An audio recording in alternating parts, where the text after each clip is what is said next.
잠언 25장부터 29장까지는 히스기야 왕이 아수르에 의해서 북쪽 이스라엘이 멸망되는 걸 보고 나서 왜 자기 동족 북쪽 나라들이 망했을까를 한 번쯤 말씀을 통해서 점검을 해보았습니다. 그래서 구약 성경에 나오는 여러 가지 말씀과 특별히 솔로몬이 말한 그 잠언 중에서 왜 북쪽 이스라엘이 망했을까를 한번 곰곰이 살펴보고, 그래서 왕에 대한 내용만 따로 편집해서 25장부터 기록해 놓고 있습니다. 우리 가게도 보면 잘 되는 가게가 있고 또 안 되는 가게가 있잖아요. 잘 되는 가게는 잘 되는 가게만의 특징이 있습니다. 실패하는 가게는 또 실패하는 특징이 있습니다. 이 히스기야 왕은 왜 북쪽 이스라엘 나라가 멸망했을까, 그들의 특징을 살펴보고, 또 왜 남쪽 유다는 하나님이 멸망시키지 않았을까, 그 특징을 정리해서 이렇게 쭉 기록해 놓은 것이 25장부터 29장까지입니다. 그렇기 때문에 우리가 잠언 25장부터 29장까지 나오는 내용을 통해서 우리에게 주시는 교훈의 말씀으로 삼아야 되겠다. 지혜로운 히스기야 왕은 다른 나라, 북쪽 이스라엘 나라의 실패를 통해서도 교훈을 얻는 사람입니다. 우리가 지혜롭다는 것은 다른 사람의 실패, 다른 사람의 불행을 통해서도 왜 저 사람이 저렇게 실패를 했을까, 교훈을 얻는 사람이 지혜로운 사람이고, 어리석은 사람은 자기가 실패해놓고도 아무런 교훈을 얻지 못하는 사람입니다. 그래서 우리가 성경을 볼 때는 거울로 볼 수도 있고 창으로 볼 수도 있습니다. 거울로 본다는 것은 여기 나오는 말씀을 통해서 나를 비춰보는 거죠. 내게는 이런 점이 있는가 보는 것이고, 창문으로 보는 것은 이 말씀을 가지고 세상을 보는 것입니다. 다른 사람을 보는 거죠. 거울로 보면 자기 자신을 돌아보고 고치게 되지만 창문으로 보면 자꾸 다른 사람을 판단하는 그런 것이 됩니다. 그래서 똑같은 말씀을 들어도 어떤 관점으로 보느냐에 따라서 나를 고치는 말씀이 될 수도 있고 다른 사람을 판단하는 그런 말씀이 될 수가 있는 것입니다. 히스기야는 적어도 여기에 나오는 말씀은 멸망한 북쪽 이스라엘을 판단하는 그런 말씀이 아니고 그들의 실패를 거울 삼아서 우리가 어떻게 살아야 될 것인가 교훈해 주고 있는 거울로 보는 말씀이 되었습니다. 그래서 특별히 우리가 잠언을 볼 때는 이게 남을 보는 기준이 아니고 나를 비추어 보는 거울의 말씀이 되어야 될 줄 믿습니다. 특별히 왕에 대한 말씀인데요, 우리가 자칫 잘못하면 이 말씀을 가지고 세상 정치인들, 대통령, 정치하는 사람들을 판단할 수가 있습니다. 여기 나오는 왕은 세상 왕을 향해서 주시는 말씀이 아닙니다. 솔로몬이 자기 아들에게 주시는 말씀이고, 부모가 사랑하는 아들에게 주시는 말씀이고, 하나님이 자기 백성들에게 주시는 말씀입니다. 물론 세상 왕들에게도 해당 안 되는 말씀이지만 1차적으로는 하나님이 우리에게 주시는 말씀이다. 여러분, 왕은 꼭 굳이 대통령만 왕이 아닙니다. 우리 각자가 왕 아닙니까? 가정에서 왕 노릇하잖아요. 조그만 공동체에서 왕 노릇하고 있지 않습니까? 그래서 성경에 보면 너희는 왕 같은 제사장이다. 사람이 3명 있어도 그 3명 중 1명은 왕 노릇하는 사람이 있거든요. 예수 믿는 사람이 왕이라고 한다면 어떻게 다스려야 될 것인가, 어떤 마음의 자세를 가져야 될 것인가를 말씀을 통해서 우리가 살펴봐야 될 줄 믿습니다. 자, 1절, 자주 책망을 받으면서도 목이 곧은 사람은 갑자기 패망을 당하고 피하지 못하리라. 사람은 신이 아니기 때문에 완벽할 수가 없습니다. 지위가 높더라도 왕이 되었더라도 실수할 수 있는 것이 이게 사람이고, 그렇기 때문에 우리는 누구에겐가 책망을 받을 수가 있다는 것입니다. 어린아이일 때는 참 부모에게 얼마나 잔소리를 많이 듣습니까? 그러나 나이가 들수록 잔소리를 듣는 횟수는 줄어듭니다. 그러나 잔소리를 듣지 않는다고 해서 잘못하지 않느냐? 그렇지는 않거든요. 어른이 되어서도 잘못할 수 있습니까? 없습니까? 어른이 되어서도 여전히 잘못할 수가 있습니다. 그러나 책망하는 사람이 없을 뿐이지 잘못이 없다는 건 아닙니다. 저는 성경을 보면서 계속해서 책망을 듣는 것이 참 복된 것이다, 그렇게 생각합니다. 여러분, 어른이 되고 어떤 조직의 장이 되면 분명히 그 사람이 잘못함에도 불구하고 책망하는 사람이 없어집니다. 잘못은 있는데 책망을 안 하니까 자기가 완벽한 줄 그렇게 착각에 빠지는 것입니다. 책망해 줄 수 있다는 것은 참 대단히 좋은 것인데 사람은 본성적으로 칭찬해 주면 좋아하지만 책망해 주면 싫어합니다. 어린아이도 책망하면 싫어합니다. 하물며 어른이 책망을 받으면 얼마나 기분 나빠하겠습니까? 그런데 책망을 받을 때 자신을 돌아보고 고치는 사람이 있고 책망을 받을 때 기분 나빠하고 무시한 사람이 있다는 것입니다. 그런데 자주 책망을 받으면서도 책망은 누구나 받을 수 있는데 똑같은 일을 가지고 자주 책망을 받는다는 것은 한 번쯤 생각해 봐야 됩니다. 왜냐하면 그것은 사람이 어리석거나 고집이 세기 때문에 그렇습니다. 누구나 잘못은 할 수 있는데 누구에겐가 책망을 받을 때는 내가 뭔가 잘못하고 있구나 돌이킬 수 있는 사람이 지혜로운 사람인데 그 책망을 받으면서도 무시하거나 고집을 피우는 사람은 어리석은 사람이고 이런 사람은 갑자기 패망을 당하게 된다. 근데 이건 사실 갑자기 당하는 게 아니거든요. 자기는 갑자기 당하는 것 같은데 사실은 앞에 여러 번의 경고와 같은 책망을 해 주었습니다. 책망을 듣고 고쳤다면 패망을 하지 않을 텐데 책망을 듣고도 목이 곧기 때문에 완고하기 때문에 고치지 않았기 때문에 그는 갑자기 당하는 것처럼 그렇게 느껴질 수 있습니다. 저는 우리가 누구인가 책망은 받을 수 있다고 봅니다. 책망을 받을 때 사실 기분은 나쁘지만 저분이 그래도 나를 위해서 하는 이야기구나 생각하고 기분은 나쁘지만 고치면 내게 복이 되는 것이고 책망을 받을 때 저 사람 자기는 뭐 잘하나 왜 저런 소리 하는가 무시해버리면 이게 결국 내가 고칠 수 있는 기회를 놓쳐버리기 때문에 갑자기 패망하게 되는 이런 불행을 당한다는 것을 기억하시고 누군가 나를 책망할 때 감사한 마음을 가져야 됩니다. 내가 멸망의 길을 가지 않도록 나를 스톱시켜주는구나. 다시 한번 돌이키면서 정말 내가 잘못하고 있다면 돌이키면 소망이 있는 것이고 돌이키지 않고 그 길을 계속 가면 이제 절망에 빠진다는 것을 성경은 말씀하고 있습니다. 자, 2절 의인이 많아지면 백성이 즐거워하고 악인이 권세를 잡으면 백성이 탄식하느니라. 성경이 말하는 의인하고 우리가 생각하는 의인은 조금 다릅니다. 특별히 잠언이 말하는 의인하고 로마서가 말하는 의인은 조금 다릅니다. 이 잠언이 말하는 의인은 누구겠습니까? 오늘 본문에서 보면은 어떤 사람이 의인이고 어떤 사람이 악인이겠습니까? 책망을 받을 때 고치는 사람은 의인이고 책망을 받을 때 전혀 고칠 생각이 없는 사람, 이런 사람은 악인이 되는 것입니다.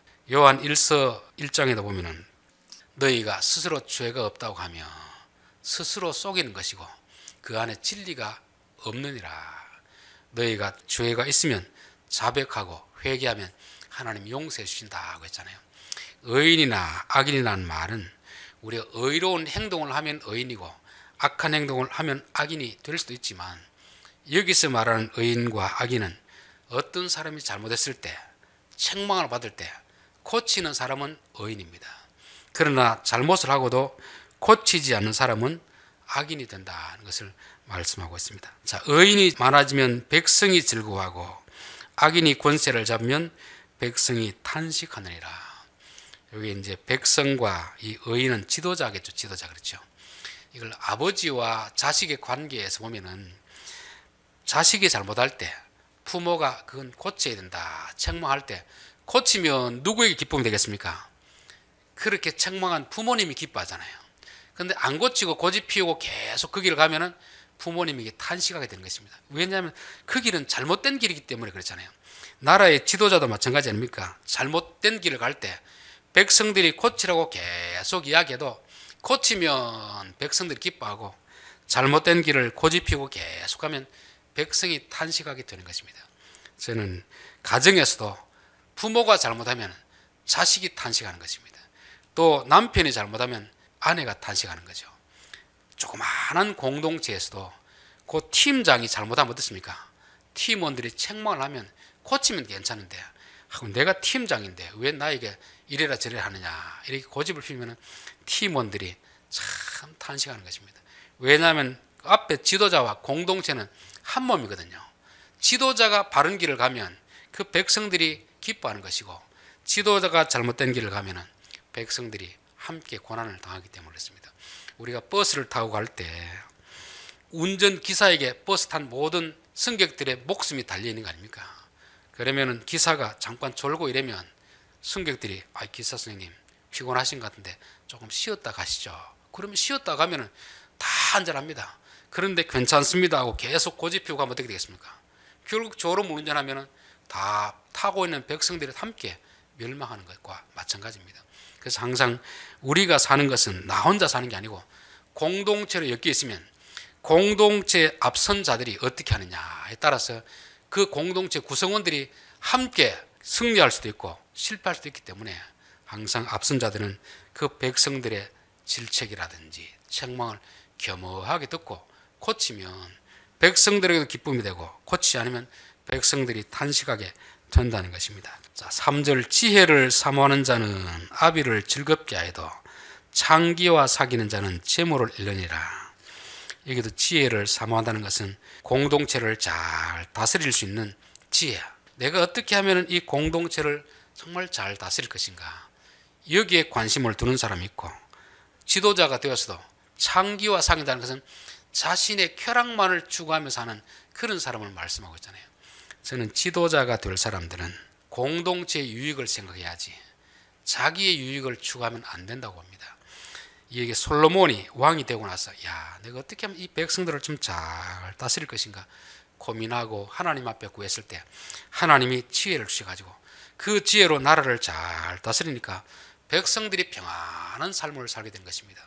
그런데 지도자가 되어서 백성들에게는 관심이 없고 어떻게 하면 이 권한과 지혜를 가지고 창기를 사귀고 쾌락을 추구하고 그렇게 살까 하면은 참 백성들이 불행한 삶을 살게 됩니다.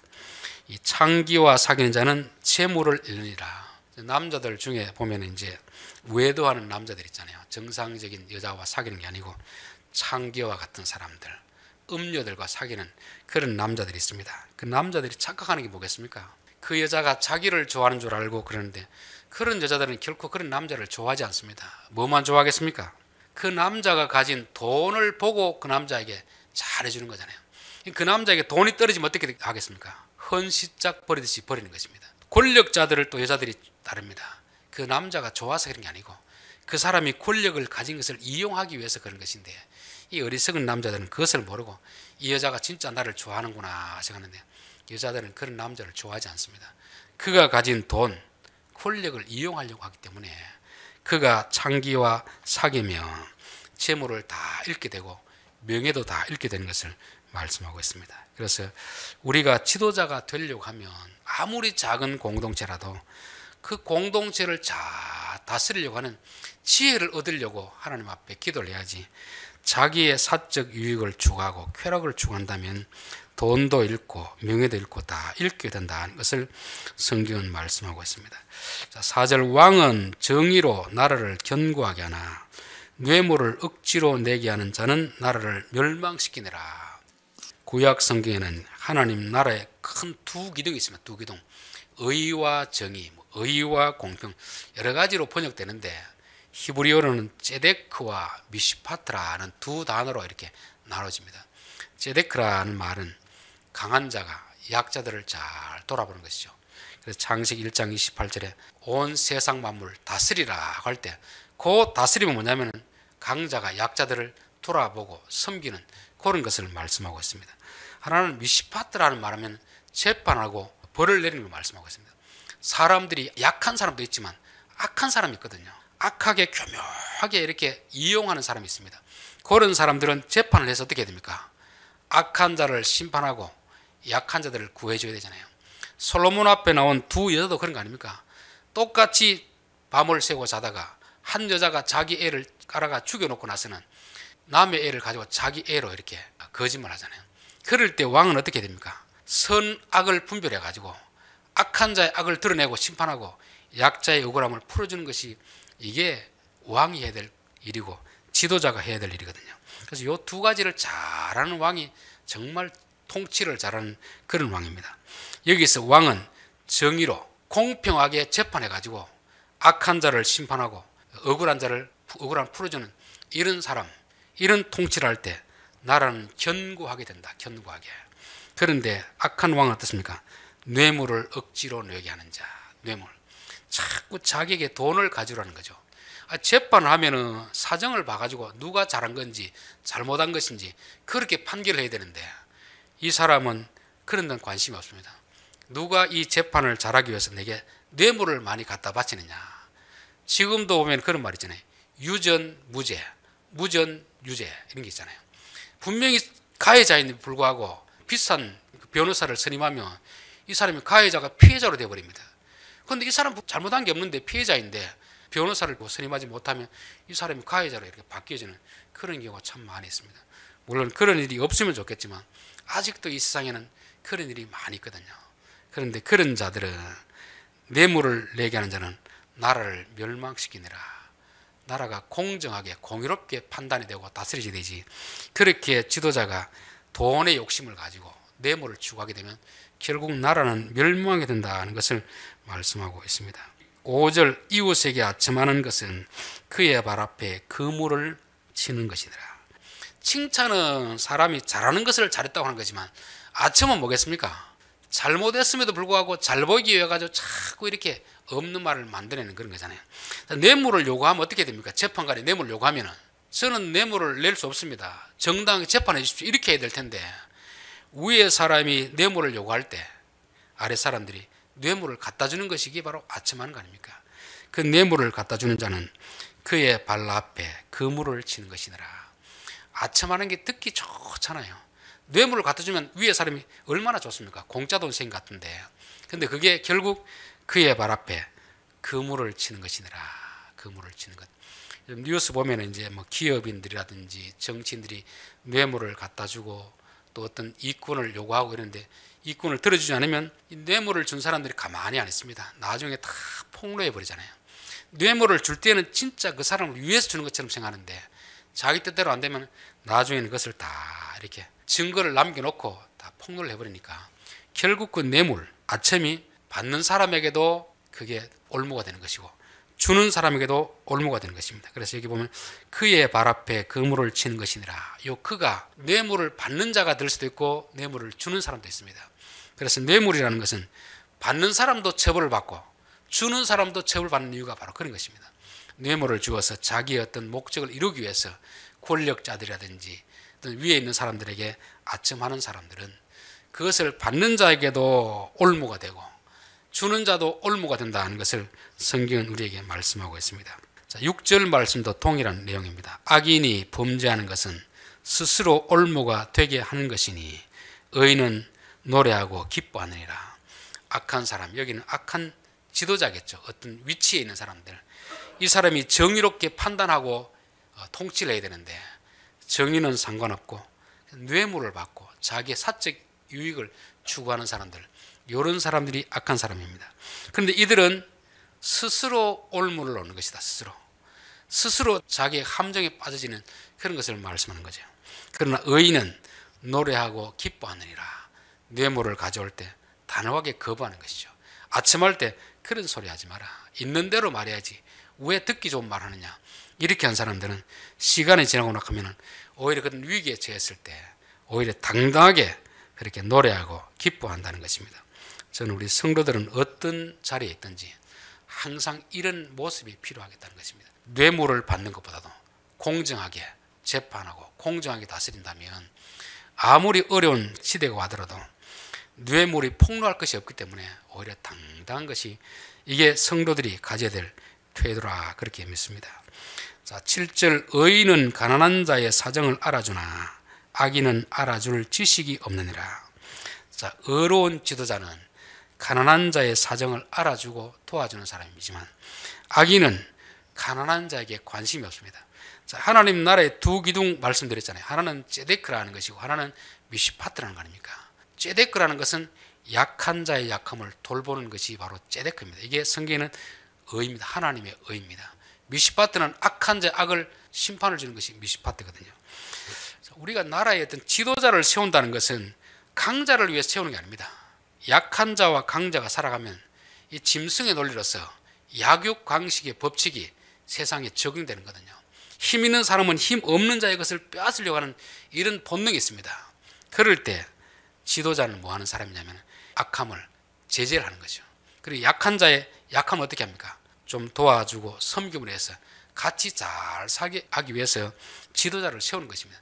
나라의 법을 세우는 것도 마찬가지입니다. 법이 없으면 힘 있는 자의 세상이 되니까 약자는 살아갈 수 없으니까 법을 두고 정부를 두고 공권력을 둬가지고 약한 자를 돌아보고 악한 자를 심판하도록 이렇게 했는데 악한 지도자는 가난한 자에게 관심이 없습니다. 왜냐하면 가난한 자에게 뭘 해줘도 얻을 것이 없거든요. 오히려 재벌들 힘 있는 자의 편에 서 가지고 뇌물을 받고 이렇게 하는 것을 말씀하고 있습니다. 그래서 저는 지도자들을 볼 때 저 사람이 약한 자에게 어떻게 대하는가를 보면 저분은 정말 바른 지도자이구나. 약한 자를 무시하고 오히려 부자 편에 서는 사람들 보면 저 사람은 악한 지도자구나. 물론 뭐 선거하기 전에 다 그렇게 하잖아요. 약자들에게 관심 있는 게 하는데 그거는 선거용이고 평상시에 권력을 잡았을 때 어떻게 하는가를 보면 저 사람은 진짜 의인이고 저 사람은 악인이다 하는 것을 보게 되는 것입니다. 자, 8절 거만한 자는 성읍을 요란하게 하여도 슬기로운 자는 노를 그치게 하느니라. 여기서 거만한 자가 미련한 자이고 거만한 자가 교만한 자이고 거만한 자는 오직 자기 중심적입니다. 자기 중심적. 자기만 잘 되면 되는 거죠. 그러니까 밑에 사람들이 잘못됐다고 해도 그 말을 듣지 않습니다. 자기 고집대로 밀어나가니까 그 백성들이 얼마나 참 불안해하고 데모가 일어나고 그렇게 되는 거죠. 슬기로운 자는 지혜로운 자이기 때문에 자기 유익보다는 공동체 평안을 더 중요시 여기는 것입니다.